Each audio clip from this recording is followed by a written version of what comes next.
Exactly.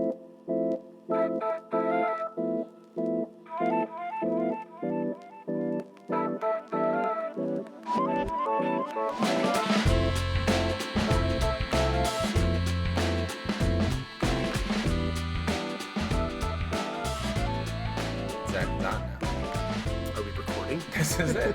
This would be episode 0 of 212 Roundtable. I like the name. I think it's a good name. It's definitely a good name. I'm Tony. I am I'm president forever of 212 Brew Club. And with me, I'm Brandon. I'm the guy at 212 Brew Club. I don't have a title. you do a lot more than just being the guy. Yeah. You're more like, I would say you'd be vice president. Yeah. Right? I'll Mike doesn't do anything. I'll gladly take that. Last time Mike did anything, he didn't have a baby. Yeah. That was a year ago. Let's not let's not let Mike hear this. Oh, I'm sending this to Mike as soon as we're done. So this is going to be our test recording. It's not really a podcast yet. To see if this mic works and kind of get a format of the show. And I think what we're going to do is we're going to talk about homebrewing. We're going to talk about beers that we got. We're going to drink beers on the show because why else would we do this when we're going to be drinking? It's no fun. It's Thursday night. Yeah, come on. What else are we going to do? So we are a homebrew club from Chicago. We are officially going to be 5 years old in about a month. Like a month to the day almost. Almost, just about, yeah. Today's the 8th. So I think December 12th is when we're 5 years old. nice. Mike and I started brewing 6 years ago. How long ago did you start brewing? Like my first batch was it was just on my timeline, 2009. 2000. Really? That was that long ago? Yeah. Wow, man, that's awesome. So you've been brewing longer than most of us. Yeah. I don't know when Emil started. I don't know either because I don't know how old he was in 2009. He was 12. Emil's the youngest. He's 12. So, yeah, Mike and I started brewing. You and I went to high school together. Yep. Then we didn't hang out. We just went over this with Emil. Then we didn't hang out for a while. Yep. We did start hanging out again. Yes. And then, how did you brew the first beer with us? Because I think we were talking about craft beer and brewing in general, and you were talking. You were working at Fishman's. Yeah, and you were talking about how you and Mike had been doing some batches together, and then you asked if I wanted to come by. Right. And so, like, the first time I just came by and just kind of, like, stood there and watched. Because at that point, like, I had only done extract brewing. Like that. Oh, right. We were already doing all grain. Yeah. So, it's not that it was, like, new to me, but it was definitely different, so. Right, because you already done the process. Then. Yeah, and then, Mike was still kind of putting his setup together, too. And I feel like it was in a January. Yeah, because it was a cold. It was cold, and I don't remember if it was.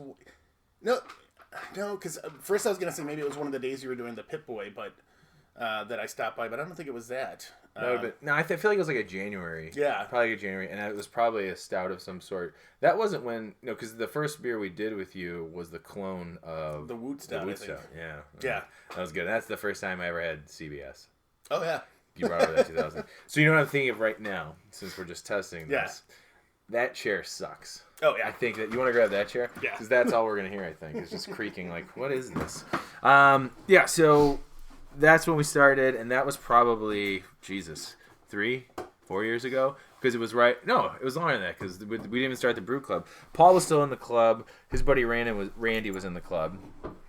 They were brewing. They got into brewing. Paul was our cousin, Mike and I's cousin. And we decided we wanted to put a club together, and there was Mike Jonathas was a part of it. I might be getting this wrong because Paul wasn't part of it right away. Me, Mike Jonathas, Brian Sanford, Dave Fox. Those are the original. Then it was you. Then it was Paul and Randy. Then people moved. Brian, Denver. Mm-hmm. Mike, North Carolina. Dave still comes around, and Paul is in Aurora, so it's tough for him to get up. Yeah. And Randy has 2 kids now, so I don't know if we'll ever see him. But he did do the logo. So yeah. Thankful. So I want to say, like, I think it was 2013 was one of the first times that we brewed. It has to be it. Maybe because like 5 years. So it had to be that. So that's when we started, and ever since then, we've grown with 2 more members. We have Ron and Emil now. Yep. Emil was a brewer for a while. Right? Yeah. And he's also worked at breweries. I know he's poured at events. Ron just loves beer. Yeah. That's going to be my favorite part of the show is every week we need to empty the cellar with Ron. Oh yeah. And I think no matter where we are, we bring a computer and the microphone. Yeah. Just go to Ron's, or Ron comes to us, and we'll do a review of emptying Ron's cellar. I think so. Ron's cellar is obnoxious. I think we should do have a normal format. Normal format where we either basically talk about brewing and then sample some other different kinds of beers and talk about that, but then have like our quarterly special edition, like emptying the cellar. Yeah, yeah, we can do that. I like that, where we sit around. Well, I feel like with so many times that we get together, anyways, for brew days. Yeah. There's always something. If these guys are around, I'm expecting the show mainly to be me and you. Yeah. Well, I don't know. Wherever these guys are. Yeah, but so I don't know if necessarily doing a show during a brew day would ever work. We could try that. I think what we do is try to do portion. Like we'll do a segment of maybe a brew day, because when I was thinking about that. When I think about our brew days, it's funny to us. Yeah. if you're not there, I don't know if it's actually going to be something exciting, something that you're going to be interested in hearing guys get drunk and try and make beer. Yeah. We do make good beer, though. We were voted. 2 of our beers were voted best beers. The Great American Beer Fest. Yeah. The Great Lakes Brew Fest in Racine. So that's kind of our history, and that's where we're at right now, and we're still going to be brewing. I feel like my goal for next year, as I've said a million times to you, is to brew. I'm not buying any beer. Yeah. I'm going to brew beer. So I think that'll also be a thing we could do, is try the beers. And any beer you brew, or anybody else, any beer that we're brewing. Did Mike tell you about a chest freezer yesterday? He did. Congratulations. Yeah. That's exciting. So it's like a 0.2 feet smaller than his. Yeah. You'll be fine. And it's the same exact price. Yeah. So. Now, this is going to be the big test. I'm going to see if we can probably be able to hear me vape. And if that's the case, I'm not going to vape. We'll see. Totally going to be able to hear that. All right. Yeah, so you can hear the chair. Probably yeah, we're worried about the chair. Okay. Your chair sucks. Get off that chair! I'm just gonna vape. So yeah, I would like to talk about beers, home brewing, and I think we'll figure out whatever the format's gonna be, and then I think each week we could bring a guest on. There's people who like drinking beer. There's people who like home brewing. There's people who are in the beer industry. Yeah. We have friends in restaurants. Yeah. We can always bring in food.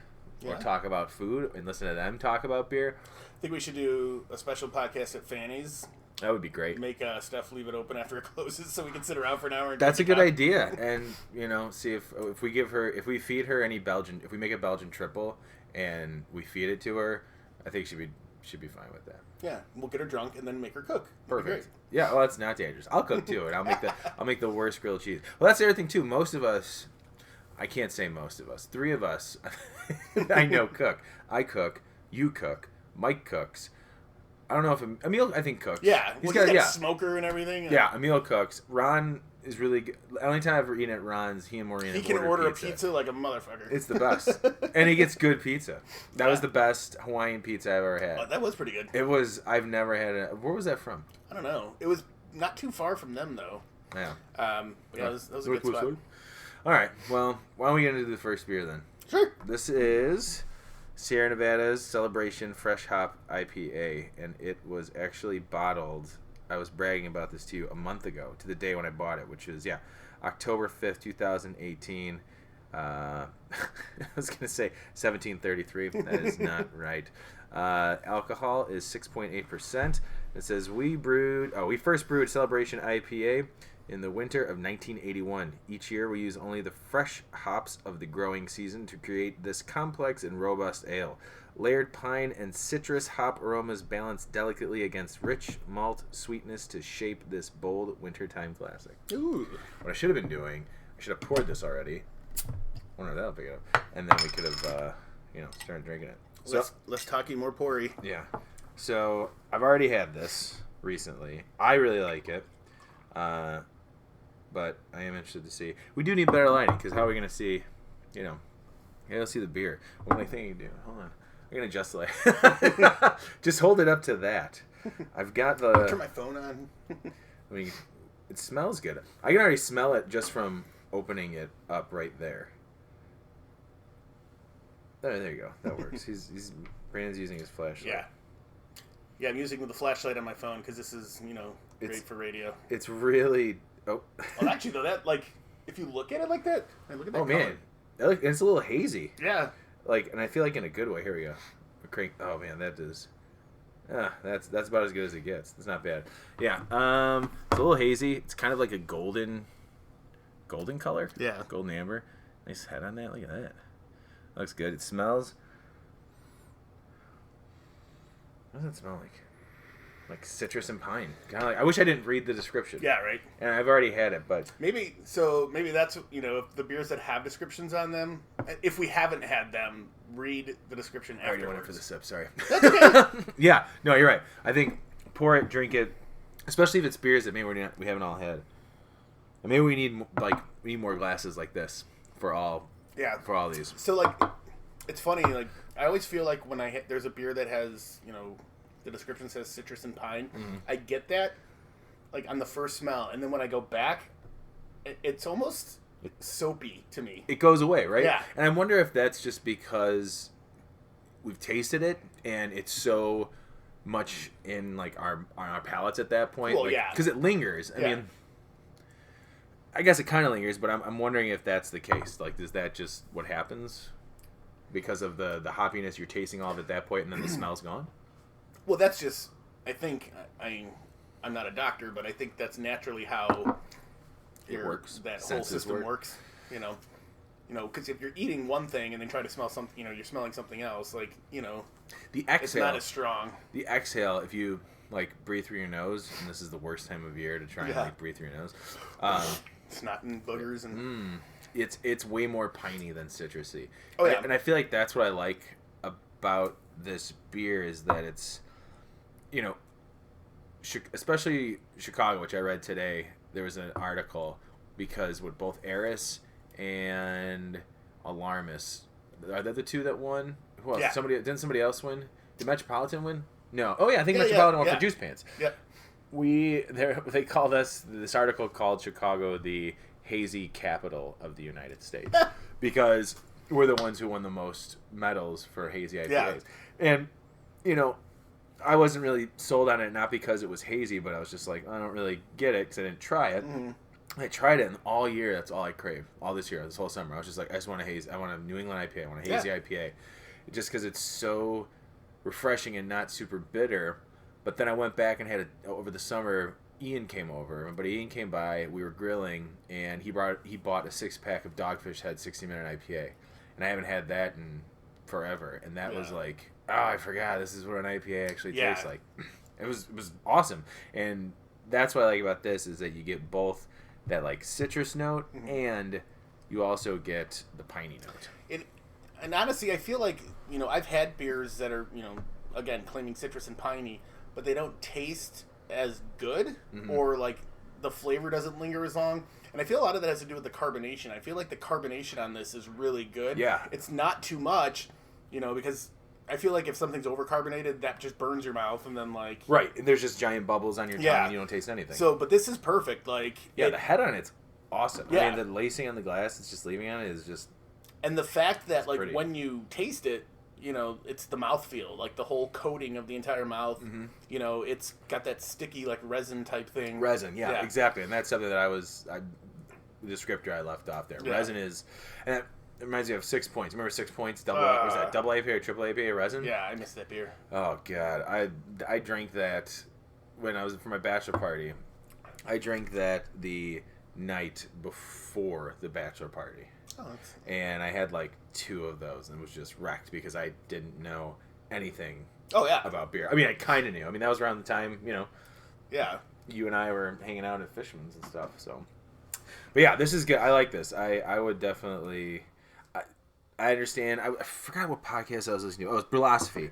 Brulosophy podcast. Marshall Schott was talking about how when Celebration comes out from Sierra Nevada, he buys cases of it. Oh wow! I'm man, I don't remember liking it that much. But then when I saw it on the shelf, it was the first Christmas or holiday beer that I bought, and it's November 8th. So it was time. I thought it was okay. The weather's getting cold here. Yeah.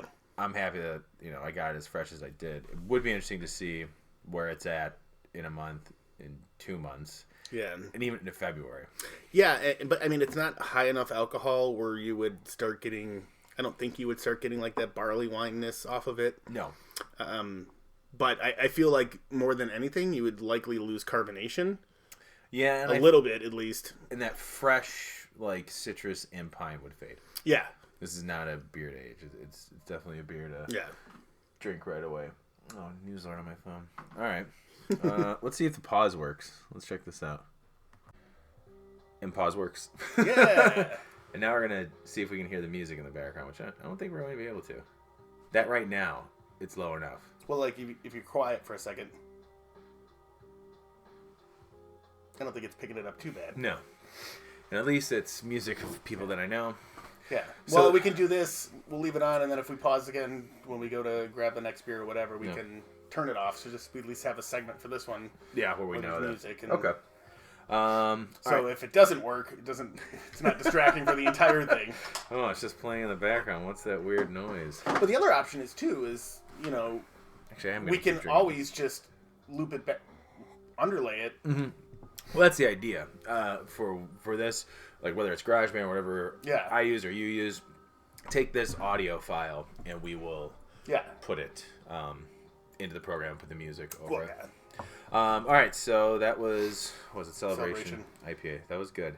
The other beer, it's a local beer from Schiller Park. Someone left this at my house. It was Laura's Halloween party? Yeah, Halloween party. Laura's boss's husband left it, and I saw it. I was like, oh man, I've seen this in the store, but last time I saw it in the store, it was over here by my house, and they do not stay up to date with fresh beers. Oh, one of those. So yeah, I was like, ugh. And it's so it's Short Fuse. Short Fuse is out in Schiller Park, and this is BEE 23 Double India Pale Ale Triple Dry Hopped with honey. Ooh. Yeah, it's 8% alcohol, and I am not going to read it yet. I like the can. I like their cans because it's a black top on it. Yeah. Yeah, that'll sound good in everybody's ears. Well, it's kind of funny too. I think the name kind of gives it away. Well, the way it's spelled. If you didn't know there was honey in there, or if you saw the can, there's bees literally all over the can. Yeah, so there's bees. Look at it. I gave you a nice pour there. Sorry. It's like if these guys are obsessed with there might be bees. I said Schiller Park. I've never. Have you been to? No. I've driven by it, and I've always wanted to go in. Oh man, that smells awesome. Oh yeah. So this episode is like this test episode is like a cheat because I've had all these beers except for one that we're gonna drink. Yeah. Because I bought it today. But man, that smells like that quad too, though. Oh, it's aged, right? Because that's at least 3 or 4 years. That's old. gonna be. I'm excited about that. This smells like, man, just a punch in your face of like citrus. I took a sip. And this is a hazy one. Yeah. And I think it's meant to be because it's that triple dry hop. I'm definitely... It's ice cold. Yeah. Well, yeah. Sorry about that. Well, no, it's okay. Like, beers like this, I don't mind being ice cold. Maybe... So, for future stuff, because your fridge runs pretty cold, maybe take stuff out. Yeah. Have it chilled, and then we'll know what we're going to do. Yeah. The funny thing is that with this, taking that sip, the aftertaste in my mouth is orange juice. Really? Yeah. And, like...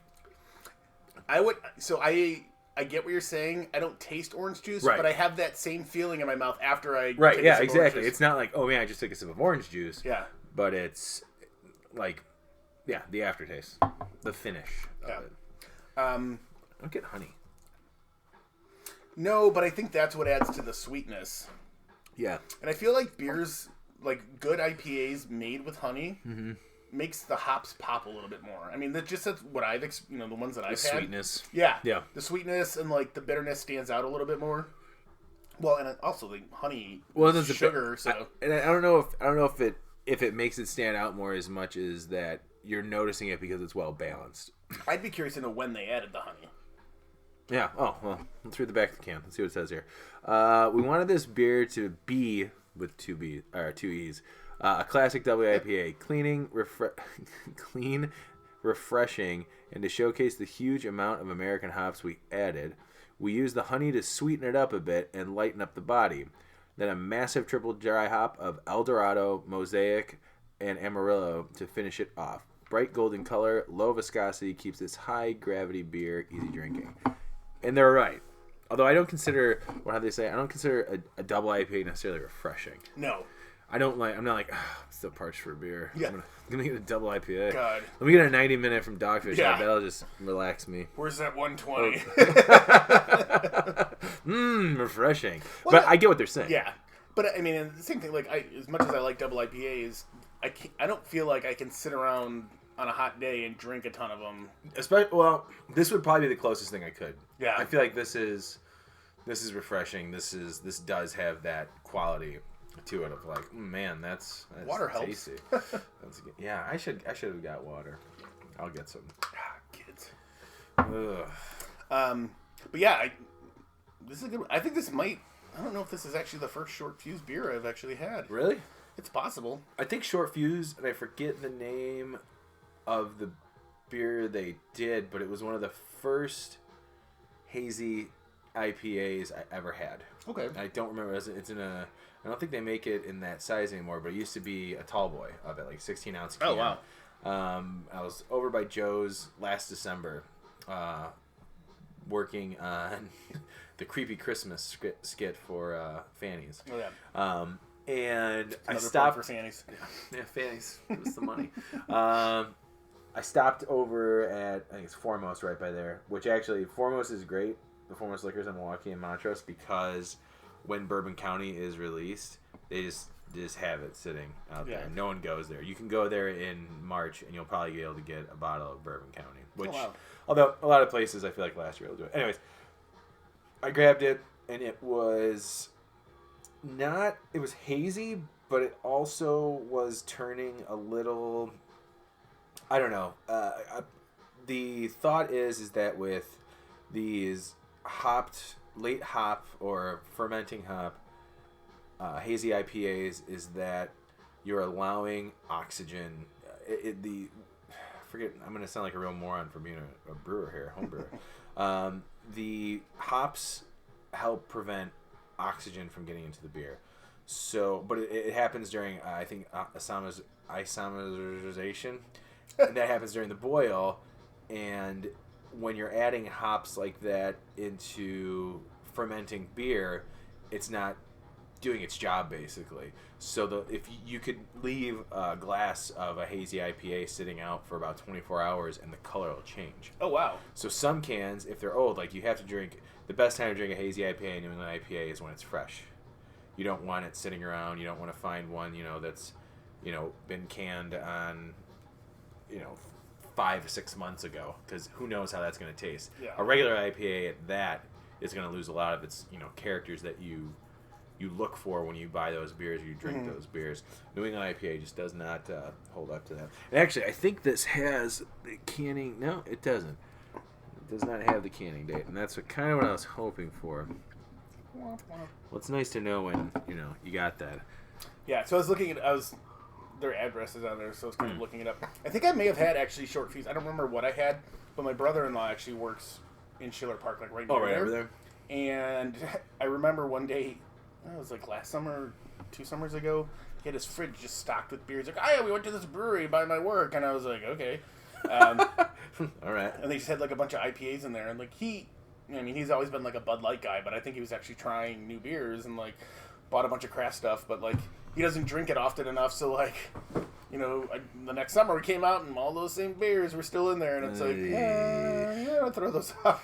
Get rid of those, dude. Yeah, the first beer I had from them was Lucy Juicy, which was a New England IPA, and it was almost a year ago. It was November 27, 2017. Thanks, Untapped, for tracking my abuse of alcohol. But for shit like that, I get to, I marked it as citrus, light, bitter, and hoppy. Yeah, I don't remember it being super juicy, but I do remember it being... I remember it being bitter, which I wasn't expecting. But it was still good. What did I give it? 3.75. Okay. Which, the lowest I normally go is a 3. High praise if you get a 4.25 from me. Yeah. I'm on the high end. I just like beer. I don't know. I'd really have to hate a beer to give it like anything below a 3. Yeah, there's been a couple. Yeah. I think Untapped shows you exactly what beers, but I'm not going to figure that out tonight. Now I kind of want to. Because apparently I did. Oh, I've rated one beer. Oh, it won't show me though. It won't show me what beer that I rated. Oh, I guess it does. 31 beers I've rated 2.5. Right. I'm a jerk. Oh, you can filter it. Barrel Age Abraxas is up there as one of the highest I've ever had. Oh, yeah, okay. By the way, this podcast is now about... Untapped. Yeah, here we go. Rating. New sponsor, give us money. Yeah, we mentioned you. There we go. Low to high. Let's see. Oh, wow. Did I actually give something 0.25? You're a jerk. So it looks like it's ranked. Oh, all your chat. Oh, gee, this is gonna take me forever. Can't go through all these. Scrolling through. Oh, it's actually really awesome though to know I can go through there. Oh, I know. One of the ones I checked in that was very low just recently. J-Mo-Nilla. That was a 2 for me at the Great American Beer Fest. I did not like that. That was the Jameson barrel aged vanilla stout from Revolution. I didn't like that one. It was flat. I think you guys liked it. I did not. I didn't think it was terrible. It wasn't my favorite though. I don't even know. I don't even think I checked that one in. I might have. Jeez, I got a lot of good ones there. Yeah, lowest rating on this was actually from Empirical Brewery. What'd you have from them you didn't like? It was their wit beer. Ooh, did you say why you didn't like it? Tasted like balls. My balls. Yeah. Tasted like my balls. How do I... Like, I can see... It doesn't show me what I said, though. I thought it would. Unless... Yeah, right here. Your check-in right there. You said meh. It's a good description. Yeah. It's a good description. Well, see, that's something... I think it was... it just tasted dirty, if I remember correctly. Yeah, a lot of... Clark, I don't think, likes Empirical beers very much. I went to Empirical this year, and I had 2 beers... Over the summer, I had 2 beers from them that I really liked. I'd have to look and see what it was, but they were good. I dug them. It's funny because I think when I first started using Untapped, I was trying to be like modest with my check-ins or like with my ratings. That was a good check-in. I just saw your Corona check-in. That was I know. Imperial IPA from Green Flash, which I actually really like that beer. The first time I had it, I only checked into it once, but I've had it. So I gave it 2. I gave it a 2. 2 out of 5, not bad. That's what I mean. I think I'm much more generous. I mean, according to my check-in rating, that's on par with Corona and High Life, That makes sense. I would put that... Well, I mean, that's why Green Flash is, no longer around because you gave it 2 stars on Untapped. Are they not around anymore? I know they're having financial problems. No, they're still around, I think. I just don't think... I think they killed all their distribution, I know they killed it here, but I also feel like... They killed it everywhere. Literally, they killed it everywhere. Oh, that was one of the beers I wanted to talk about. That I posted it. We've got our own Facebook page. We have our own website. Brandon and I thought it'd be awesome to spend $100 of the Brew Club's money to get a web page when we only had about $240. We got a web page, and Brandon and I are the ones who run it. We update it. Sometimes we update it without the other one knowing. And Brewing's still there. Green Flash is still there. Okay. Well, I think they're having money problems. Well, yeah. The beer I was going to talk about, we have our Facebook, we have a private group too that's just for us on Facebook, the members. I posted that barrel-aged Guinness. Did you see that? Yeah. Dude, that sounds interesting because I don't know if it's going to be like Guinness Draft. It can't be just regular Guinness. I don't know. Right? It's got to be extra stout, right? Probably. And it's aged in bullet barrels. And so whoever... whoever distributes Guinness or owns Guinness. Diego. They also did Bullet. Really? That's how they were able to do it. Yeah, I read that today. Oh. Yeah. So I've never had Bullet. Have you? Like the bourbon? Oh yeah. I'm bourbon and whiskey is all a new world for me. Yeah. Like that $1,000 bottle of bourbon that we tried at Ron's. Oh yeah. Jesus, what was that? Do you remember? I don't know. It was good. Yeah. It was really good. And we'd already had a whole bunch of beers. And that's how good it was. That we already drank a whole bunch of really good beers that I remembered how good that bourbon was still. No, that was perfect. Pick that up. Will it hear me tapping? Don't tap on the table when talking. Yeah, I feel like if we could mount this. Not mount it, but... Just hang it above our heads. Yeah, just hang it above our heads. That'd be good. That's what I used to do when I was a kid, and I used to pretend I was on the radio. I'd have microphones. I actually had like 5 of them in a room. The way you did that made it look like elephant penises coming towards you. That big elephant penises coming towards my face. And like, no, but like, I remember we had a karaoke machine, and we'd never, I think once maybe it was used as a karaoke machine, and I took it over, and it was like my brother had moved out of the attic, and I turned it into a recording studio. That's awesome. And I used it, like, we would do prank phone calls. It was basically like, you know, the Drinking. Howard Stern show with, like, you know, 12-year-olds. That's awesome. So, like, me and Sebastian would be up there just prank calling, like, his dad. Hope he's not listening. Yeah. I feel like everybody in our generation at one point tried to have their own radio show. Me, John, and look at me now. Look at us now. Me, John, and Kevin, we used to do it, and we named it WEED, Blunt Radio, when none of us at that time were actually smoking weed. It was funny. Yeah. It sounded good. Yeah, we did a lot of stuff like that, and then we loved Saturday Night Live so much, we all thought we were going to be comedians and actors, as you probably did at one point too. Oh, yeah. We're hilarious.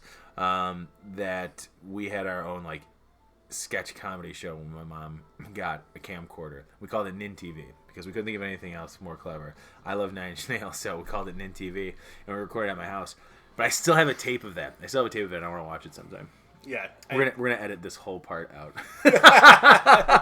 We're not talking about beer anymore. Yeah. Jesus Christ. Hey, you know what? I mean, that's what you do when you drink beer. You go off on tangents. Just keep talking. And that's kind of what I want to do with this when we have people over. And then, like, you know, what is there piss all over my floor? What is it? I see it, there's like a little puddle. Oh, that's probably when I rinse the glass. I'm an moron. That was kind of my idea of before you told me, hey, I've already got this set up for 212.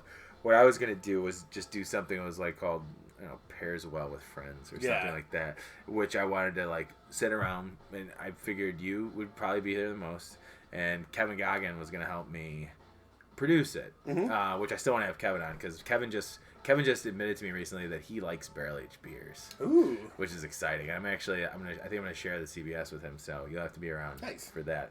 But yeah, he loves barrel-aged beers. But that's what I wanted to do. I thought the whole idea would be bring in people that we know, because we know a lot of people. We're popular. We're cool. That's a lie. But we know a lot of people who I think have interesting stuff to talk about. Buddy Chris, he's got his arancini food truck. And plus, people get them to talk about their shit. Yeah. You know, I've had his arancinis, man. They're delicious. His balls are tasty. Ooh. I don't know what an arancini is. It's a fried rice ball. Oh, okay. Normally stuffed with, like, ground beef and peas. It's a Sicilian thing. Yeah. It's delicious. Or it's an Italian thing. I don't know. He's Sicilian. I'm Sicilian. We make it ours. But he wanted me to come work on his food truck when I was working at Fanny's, or when I just left Fanny's. Yeah. And Stephanie was like, I'll be so pissed if you go. Like, well, he can't offer me insurance either, so don't worry. Yeah. I'm not going to go anywhere. But yeah, you know, have someone like that come on.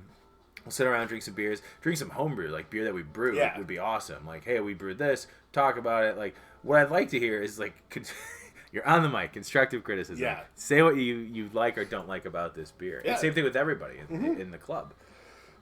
I think that'd be good. Plus, those fried rice balls are delicious. Be like, Chris, you should come in and bring those rice balls in. We could just do a podcast from his food truck. We should do that. That'd be great, right? Like, he's serving, like, we're here on his truck, we're drinking. This is illegal, but he's serving rice balls to everybody. Wherever he parks, he'd be like, just park the car. Yeah. Take the keys out of the ignition, and we can do this. Oh, man. All right, well, we're working through this. We still got some left of the other one. Do we move on to the next one? We can if you want. All right, let's try another one. We'll grab another beer. Oh, man. Wow, this is kind of taxing. Yeah. Drinking so much beer. Like, it's not even like drinking a lot of beer. We're not even finishing the beers. We've got a bunch of unopened beers here. Yeah. And I'm drinking gross plastic flavored water from my sink down here. Pea water. I don't pee in my sink. All right, what's the next one we're drinking here? So the next one is the New Belgium Oak Spire. I'm excited. The bourbon barrel ale. I read the notes. Well, that's right. Don't read anything else. Forget what you saw. It's a Knob Creek. It's got. I know. So one thing I do know about it is that they didn't age it in barrels, but they used spirals. Yeah. With Knob Creek, I don't know if they soaked the spirals in it or whatever. Yeah. And it's just an ale. It's not a stout or anything. It's just a barrel ale. Yeah. So I'm stopping. I'm not reading the notes, but it says A limited edition collaboration between New Belgium and Knob Creek. Oak Spire is a unique bourbon-inspired ale aged with oak spires and char from inside of the barrel. And then there's there's the flavoring description at the end of that. So it's like they used a whole bunch of stuff from the barrel. Yes. Without actually using the barrel. Yeah, so what I think they do is, to get more out of those individual barrels, is they'll take this, are they staves or whatever? They basically break up the barrel and take the individual pieces of the barrel. That was a heavy pour, sorry. They take the individual pieces of the barrel and then just use those, so they can put them in multiple batches. Oh, that's cool. Yeah, so, and that just goes in, I think they just age it longer with that in there. It's basically like they dry hop it. With the staves? Yeah. That's kind of cool. What I like to do with the club, I'm eating a peanut. It's probably not rude. I don't think you should eat on the mic. What I'd like to do is next year get another barrel. Yeah. I want to get a new barrel. Whether we keep it here, keep it by you, keep it by Mike, I don't care. But I'd like to do another barrel-aged beer, maybe up a stout or do a quad. I still want to do, like, when we were looking into getting that red wine barrel. Yeah. Because I would love to do a Belgian quad in a red wine barrel. That sounds delicious to me. Yeah.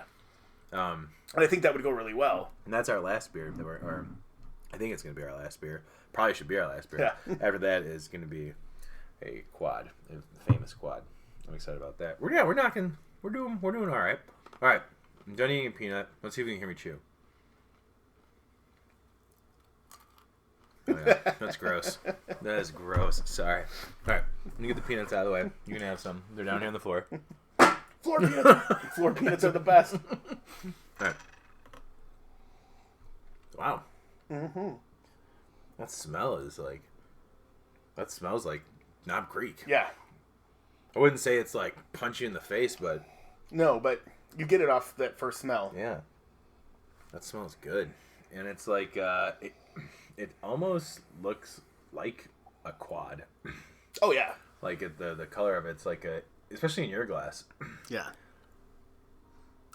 Yeah, it looks like a light quad.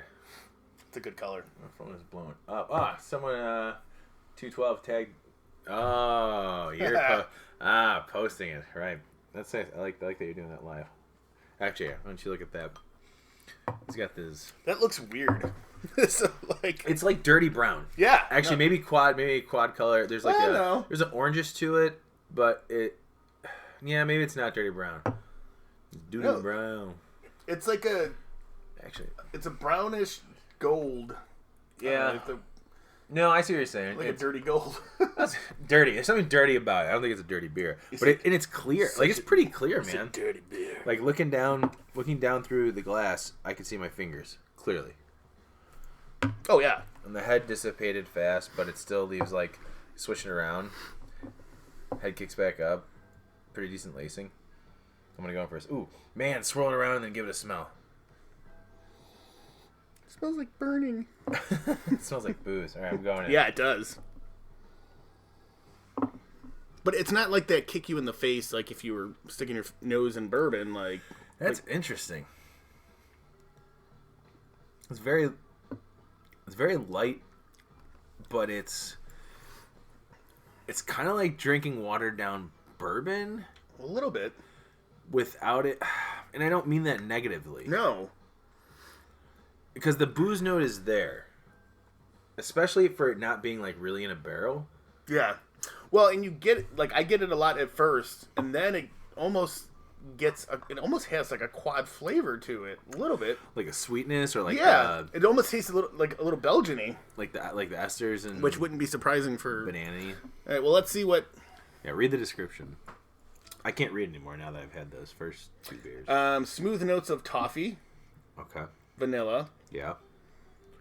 Caramel or caramel, whatever you say. Wrapped up with a refined finish. I don't know what that is, but apparently it's refined. Oh. That's what it says in the front. Smooth notes of toffee, vanilla, and caramel. That's tasty. That, you ever have, Innocent Gun? I don't know if I'm pronouncing that right. INNIS and GUNN. Yeah. That's what this reminds me of. That was like the first like barrel aged beer I've ever had. Yeah. And friends of ours that was their go-to beer, and I tried it. I was like, this is crazy. What is this? Yeah. They're still around, I think, because I know they ended up doing a stout because they did like an amber ale, kind of like this, and it tasted like whiskey or was it Scotch? No, it wasn't Scotch. That would have been smoky as hell. Yeah, it was like whiskey or bourbon or something like that, and it was good. But this is light. I definitely get that vanilla and caramel toffiness to it, but I kind of see what you mean Belgian. I think that's at the finish. Yeah.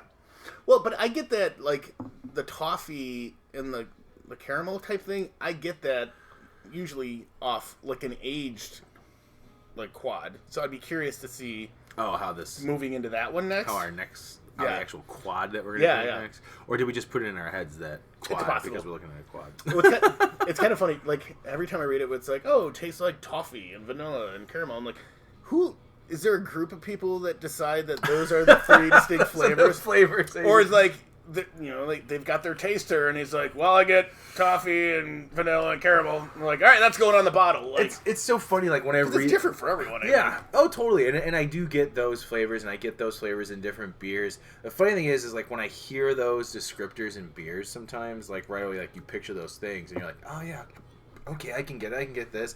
But then I also want a beer that actually tastes like... It really tastes like caramel. It really tastes like toffee. Yeah. It really tastes like vanilla. Like a good barley wine. Let's put a beer with dump some toffee in it. Oh, yeah. All the butter and all the fat. Toffee porter? Ooh, a toffee porter. That sounds pretty good, man.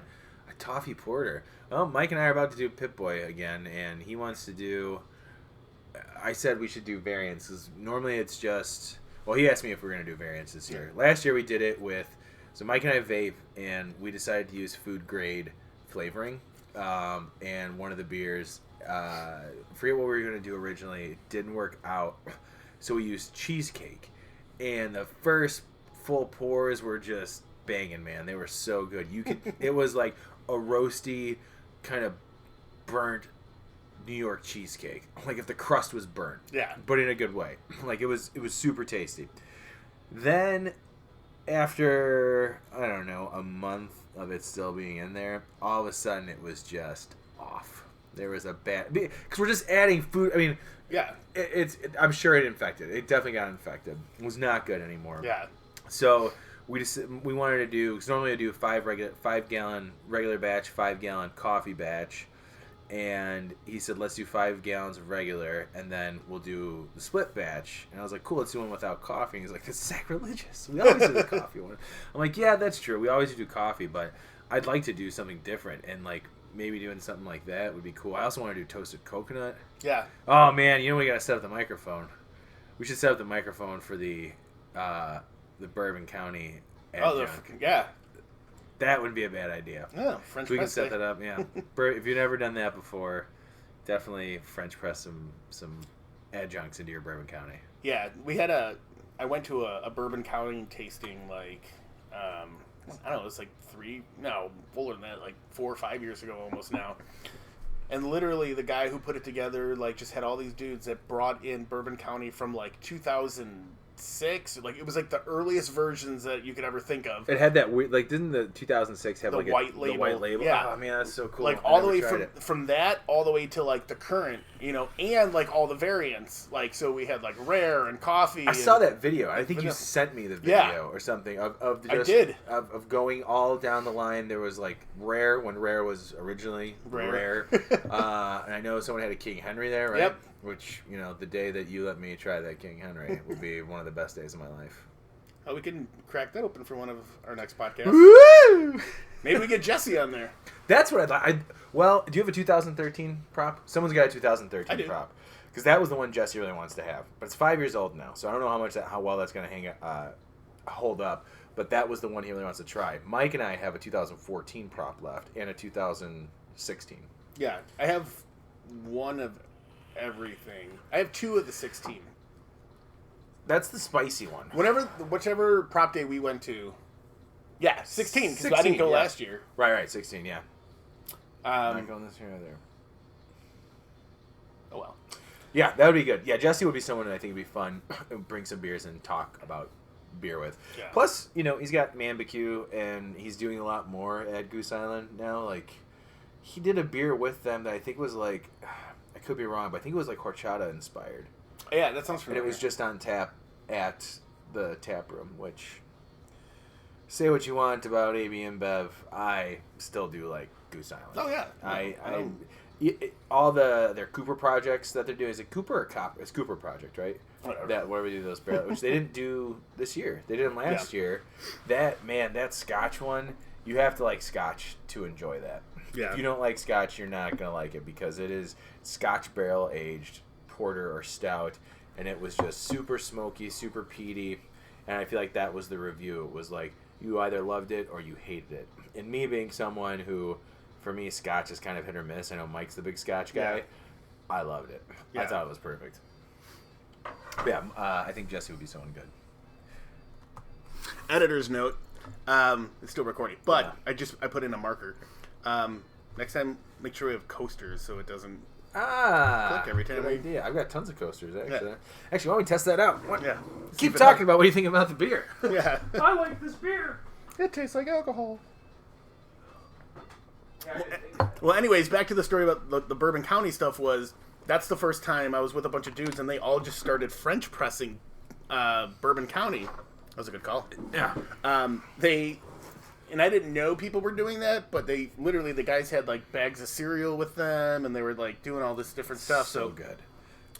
So about 2 or 3 months ago, it was a random, I think, weeknight, and Tony was coming by, and we're like, hey, let's break open some beers. So we had a couple beers, and we opened I think while we were drinking, we had the idea, we were talking about French pressing beers, and I was like, let's try it now. And I happened to have like the s'mores cereal on hand. Honey Made S'mores cereal. You're now a sponsor. Yeah. So we ended up doing that, and it was amazing. It was so good. What was even just as amazing was eating the cereal out of it afterwards. And dude, that's when I did I get it. So I'm gonna see if it's still in the stores, because I'll grab some and bring it to Ron's when we do it, because would be those guys got to try that. That for sure will be at least a segment or an episode when we do the French pressing adjuncts of the Bourbon County. So Ron has a plethora of Bourbon County, and we were joking earlier about clearing out the cellar. That's something that he actually wants to do. Anytime we have a brew day, he shows up with just a bunch of random awesome barrel-aged beers. If we have a meeting by his house, take an Uber home, because there's just so much good beer. And there's some misses in there too, which is kind of fun about it as well. It's sad for him because, he bought them, and now they're kind of turds. Yeah. But for the most part, all of them have been good. But the idea is that the rest of the club is showing up with adjuncts that they would want in the Bourbon County. Oh, that's spooky. I wonder if that'll pick up. Spooky, what's wrong? Spooky's the cat. Spooky's my cat. And Ron is going to provide the Bourbon County. So we went through a list of some things that we thought would sound good. Yeah. There's what was the one? Oh, the fluff. That'd be such a mess. And like we did, like Brandon regular marshmallows. Yeah, regular mini marshmallows. We added regular mini marshmallows to the s'mores. Yeah. Oh man, it was so good. He's right. The cereal was good. The Cinnamon Toast Crunch was good afterwards. And what I was going to say was that when I tried to do the Bananas Foster 2017 prop version of Bourbon County, which we did at Mike's, cut them up into slices, add the cinnamon, pour it over, let it sit, French press it. Those bananas just soak up so much of it. Like, if you were to take those and individually, like, just these gooey black discs and put them on parchment paper and bake them for a little bit. Yeah. Or if you're dehydrated, that's what Mike was saying. Have, like, Bourbon County banana chips. That would be the best. And same thing with the cereal. Like, I feel like if we dehydrated that or just dried them out on a sheet pan and eat them like that, oh, God, it'd be so good. The alcohol would be out, but you'd still get the, like, roasty and the sweet. Although, I don't know how much sweetness would be left, but you'd still get that roastiness and the cereal flavor. It'd be good. I'd be interested in trying it with, like, the powdered peanut butter. The PB2? Yeah. I just saw it at Jewel. Yeah. By the way, Jewel's our store. Our grocery store here. And it's pronounced Jewel, not Jules. It's pronounced the Jewels. It depends on Yeah. Hey, it's the Jewels. I've never once said that. And then people were like, you're not from Chicago if you don't say Jules. I'm like... My mom and dad, I think, said it. Like, I'm literate. Yeah. So I don't say Jules. There's no S there. The Ventures. When Venture was still here. So back to this oak, was it Oak Spire? Yeah. Yeah. This Oak Spire beer. So it's like light in body. It's almost kind of dangerous to drink for it being, it's 9%. Yeah. And it's just super light, super smooth. It's tasty. I like it. I would, this is like a good fall beer. Yeah. I wouldn't put it up there with other bourbon barrel aged beers, but and I think it was like $12, $13 for a 6-pack. That's not bad. No, not at all. That was tasty. I like it. I dig this one. Yeah, and I mean, it's easy sipping, so. Yeah. I'd buy it again. Yeah, and I mean, I like it that it does have that like bourbon flavor to it, but it doesn't have that bourbon burn to it. Right. Or it's not like one of those big bourbon barrel aged beers. Like I love what they call the pastry stouts. Those are great. I love them. I had one last night at Lake Effect, the Super Shake, barrel aged Super Shake, which is so good. There's so much chocolate in that beer. I don't think I've ever had it. Really? Yeah. Oh man, gotta get on that train. Tonight was the Tapping at Rabbits. Oh really? Yeah. All right. Well, gotta go. let's move on to the next beer. Before we grab the other beer, I just finished the glass, and the bourbon almost kind of fades the more I drink it, and and I don't know I want to know what the base beer of this is, because I want to know what it's hopped with, because I don't think it's a lot of anything, which is not a bad thing. Yeah. But that final sip I just took, and now that there's still a little bit left, we can let that warm up and try it and see how that pops up. And I'm sure we could probably find the recipe online. But yeah, I don't mean that as like a negative thing. But that bourbon kind of faded, and we're just kind of left with a beer that was pretty good. You still got some of those caramel notes. Maybe the bourbon was just a little more subdued. Yeah, or it could be your tongue burning it off. Your tongue's burning it. Yeah, Richard. that's true. What's in the peanuts? It's just peanuts. Actually, no. Hydrogenated soybean oil. No, it's just peanuts, peanut oil, and salt. By the way, it contains peanuts. So basically, they roast peanuts in their own blood. Mm-hmm. And that's salt. Virginia, roasted and salted in their own blood. Virginia variety, extra crunchy. Nice. This is 2.5 pounds of fucking peanuts. That's crazy. Kirkland, man. Yeah. Sam's Club, never forget. What? All right. For life. I'm gonna stop dropping that on the ground. You said it down. All right. What's Oh wait, we are recording. Yeah. Our last beer that we're gonna do. Brandon, you brought this over. Yep. Why don't you talk about it? I don't know. It's a beer. All right. Good night, everybody. Oh my god, I clinked. So we have La Trappe Quadruple Oak Aged Trappist Ale.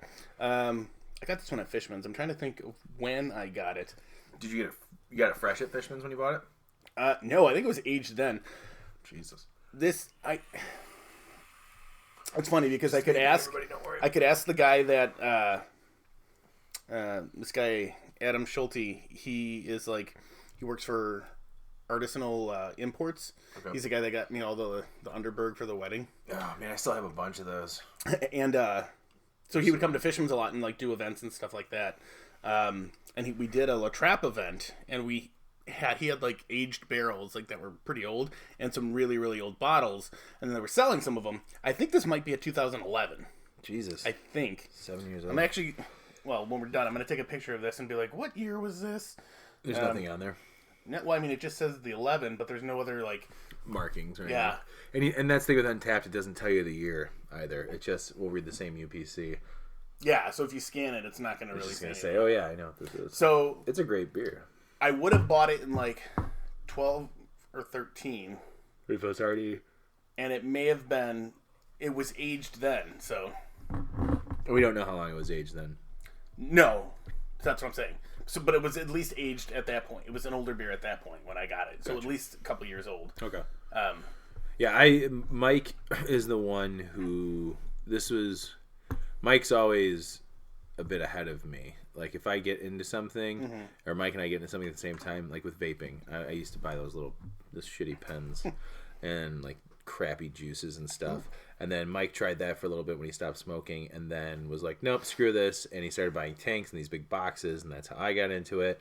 And so when it came to beer, Mike was big into Belgian beers. I think Belgian style is, oh man, don't break your teeth. Belgian style beers are still his favorite. In fact, I think one of his favorite beers is a Belgian beer. We got him a mix pack for, I think, Father's Day. We had a Belgian stout that is housewarming. I'm stalling. Brandon is actually trying to remove this top with his teeth of the bottle. This is... And it's a plastic cork, so... Yeah. I mean, it's really... It was working. Yeah. No, it's happening. But I remember when he was... I'm also afraid it's going to, like, pop. Yeah, I don't want it to shoot, like, the back of your throat. Not that you wouldn't be used to it, but I'm just saying, you don't need something new shooting in the back of your throat. But Mike was explaining to me, the differences of the numbers and what it is. You got a single, you got a triple, you got a double, and a quad. It's all 4, right? Those are all the 4 that they do? They do 4.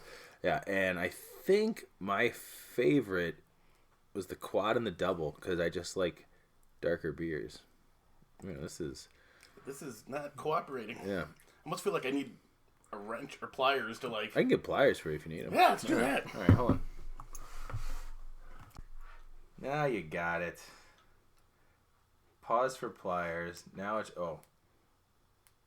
And? This is the largest cork ever. Jesus. Yeah! After all that. Pop. Jeez. Smells good. Now this one I know... It smells boozy. I know I'm going to finish this one. I love quads. That is my most favorite Belgian style. There's like no head on that. Look at that. How dark that is too. Oh, there's like just a tad bit of foam on top. Oh, that looks fantastic. That is gonna. The only thing what I love about quads is when we were talking before, toffee, caramel, vanilla. Those are the notes that I get from quads. That's exactly what I get from quads. Yeah. Picture of that. Oh my god, that just smells like Belgian goodness. This looks like dirty water. Yeah. And again, that has nothing to do with like, oh, the beer's gross or anything, but that is... Now when you put your light by it like there, that's a nice, like, rich brown amber dirt. I love amber dirt. And it just smells... Like raisin. Yeah, raisin, plums. Yep. Sugar.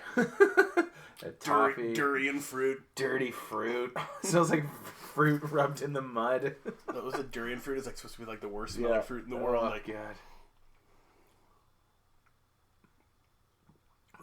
Whoa. There's no carbonation. No. But wow. Yeah. There's like a... Oh, man. That is like molasses. Yeah. Like just burnt sugar. Oh, look, Sweet Pea came down here. The other cat. She probably has to make boom boom. Oh, man, that is so good. I love that. Yeah, this is amazing. I mean, I wish there was... It would have been fun. God, doing a side-by-side with a fresh one. But yeah, that's like drinking like wine right now. That's like a barley wine. Oak Age Quadruple is matured in small barrels and is bottled by hand, resulting in pleasant variation from batch to batch and reflecting the living nature of an unfiltered, unpasteurized ale. Dude, this is the best. I even want this a little warmer now because it's flat. This is so good. I love this beer. And like I said, I love quads. Yeah, me too. I remember when I think one night, Mike and I bought all 4 of these. Mm-hmm. It was maybe we were bottling a beer. This is like early in the brewing. Yeah. We were either bottling beers at the time still, or we were brewing a beer that night, or we were doing something in the basement of his mom's house where we started brewing. And we had all 4 of them. And by the time we got to the quad, I mean, I like dark beers. Dark beers are what I like. I like stouts. I like porters. I like quads. If it's a darker beer and it's roasty and it reminds me of dessert because I'm a fat ass, I love those types of beers. Don't get me wrong. Pale ales and, IPAs. And what is my cat doing? Playing around in the litter box, probably. No, playing around the back. Out of here. See you later. Bye. Didn't really poo. Yeah. But just came down to make random noises. If I had to, not if I had to choose. I mean, I just love beer, IPAs and pale ales, but darker beers, quads doubles, porters, stouts, barley wines, those types of beers. Even brown ales now that I'm brewing those, and ambers. Ambers to me, I like that I didn't fall in love with ambers as much as I love amber beers now. Yeah. Like, that's one of the beers I want to brew in the winter for next year. Not next, like, December, but coming up in January, February, I want to have a nice amber beer. That's so good. I'm almost... So, like, I swirled it again, and I smelled it, and I swear it almost got, like, a punch of, like, almost chocolate in there, too. But, man... Yeah, I can see that. But I got that mostly on the scent, but, you know, wow. Yeah, I should swirl mine as well. Actually, sorry, everybody. It's going to splash all over the computer. Podcast is over. We all got electrocuted. That's right. Fuck, it splashed when I picked it up. Yeah, you're right. Chocolate. Like cocoa powder. Yeah, exactly. Not like actual, like, sweet chocolate. Yeah, not like Hershey's, but, like, that's like cocoa powder, yeah. And then it's boozy. Yep. But, like, raisin and plum, like, oh, jeez. See, that's what I would, like, I don't think we were, I think we were paused, but, like doing something like this, and then putting it in a wine barrel. That I could see. I think that's, especially with, we were paused. Like, with a quad, get out of here, peanuts. With a quad going into a wine barrel, and just the yeast, like, the esters that it gives off, there's always, like, this... I feel like when someone uses the word, like, tanginess for beer, my descriptors suck. When I always say something, other people are really good at being like, I think you mean this. I'm like, yes, that is what I mean. So when I say tang, there's, like, this tanginess on the side of my tongue, like a tartness almost, that I think would be awesome. It would elevate it if it was in, like, a red wine barrel. Yeah. Well, and I'd be really interested, too, just to see the color that it comes out with, because if it absorbs the tannins from the... Gets that red? Yeah. That would be amazing. Because even though, like, I would even be open to doing, like, a Hefeweizen in a... Like a strong, amped up Hefeweizen, like our recipe, but kind of making it a little punchier. Do like an imperial Hefeweizen? Yeah. Oh, man, that would be fun. Yeah. It sounds like a Great Lakes Brewfest type of beer to do. All right. Oh, we already just announced it here. There you go. It's the first beer that we're going to... We got to get a wine barrel. Damn it! Aren't wine barrels more expensive? I think, well, I'm trying to remember what size it was last time, but I think they wanted like $75 for it. It wasn't incredibly bad. No. Because we paid I paid $75 for the one that we have now. Yeah. That bourbon barrel. Yeah. That one day it will turn into something amazing if it's not already infected. Oh, God, please don't be infected. I don't think it is. I mean, I feel like that room would start smelling really off, too. Yes, I think you're right. And I open the door a couple times a week, and it's a punch. It's even stronger now with the bourbon smell than it ever was before, which is really weird. We have a 15-gallon barrel. And I always forget who it's from. Yeah. Which I still haven't tried their stuff. Yeah. And I'm not going to mention it because you read reviews that it wasn't very good. Yeah. But we've got 15 gallons of an Imperial Stout that we did. Put it in there. Pulled it out for the Great Lakes Brewfest. Brandon and I brewed some more to top it off, except we didn't fill it up to the top.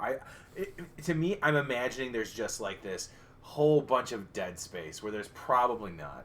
Yeah. And we also had CO2 there, so I hit the top. I put the hose in there and put some CO2 on the top. I don't know if that's the right way you're supposed to purge it. Well, Mike said that's fine. Yeah, he thought it'd be fine, and plus, I don't think... I think that's what we did. And fermentation wasn't done. No, the first time we did it, we filled it up to the top. Well, yeah, it was overflowing. That's right. It was filled up to the top, which is how you're supposed to do it. Yeah. But... whatever, that's fine. We're going to brew up some more. We're going to put some more in there. Well, because I remember when we did our first barrel experiment, that was a 55-gallon barrel. Jesus Christ. That ended up being 55 gallons of wasted beer. Didn't you talk to Clint about that? And he was like, you got to hit it with CO2 or something. Yeah, they say to purge. Yeah, I think so about purging it, like hitting it at the top of CO2. And plus, it's not... The CO2 is heavier than oxygen, right? Correct. So when you're putting that in there, it's just going to settle in. Yeah. And it's supposed to be pushing out oxygen.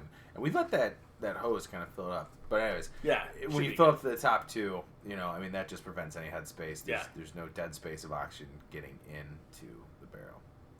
So I don't know, man. I think it's going to be it. Yeah, that was good. That was a good first test run. We'll see if this is what worked, what didn't work. Yeah, all beers. So the 4 beers we had tonight was Sierra Nevada's Celebration Fresh Hop IPA, which we agreed was super tasty. Totally. Followed that up with Short Fuse here in Schiller Park, right? Schiller Park. Yep.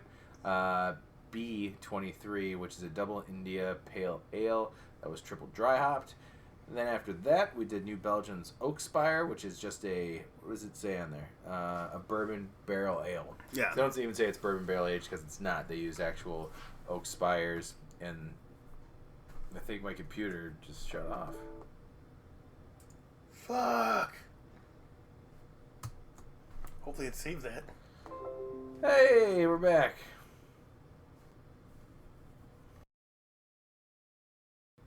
Genzi, your computer's a piece of shit. Take it back. Give me your Mac. It's my fucking piece of shit now, unfortunately. Okay, so it doesn't look like it did a full restart, so fingers crossed, buddy.